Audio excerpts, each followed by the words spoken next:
Hey guys, in this video I'll show you how to connect your IONOS domain to WordPress.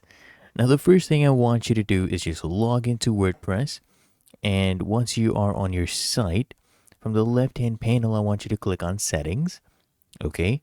And then I want you to scroll down until you see this section right here, site address URL, okay?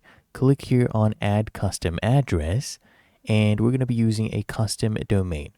So here we have IONOS, okay? And I'll go ahead and open up my domain. We're going to copy that. So we'll click here on menu at the top, click on domains and SSL. You'll see all the domains you have. I'll just copy this one, okay? This one right here. And then we come back here to WordPress. And what you need to do, once you click on add custom address, you need to just go ahead and do a domain search. So you paste in your domain that you got from IONOS and then just hit enter. You'll see this one is already registered, okay? And if it's already yours, you can bring it over.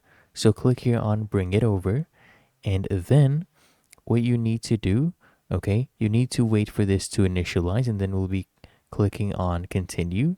So just give this a few seconds, okay? They're checking if this one is actually transferable or not.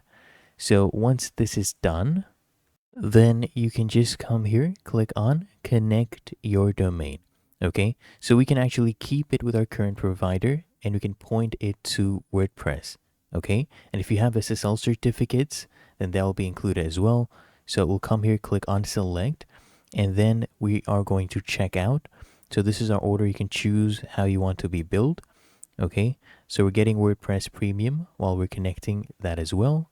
And then you enter your billing information, you proceed to payment, and once you're done with that, your IONOS domain will be connected to WordPress. So that is how to connect IONOS domain to WordPress.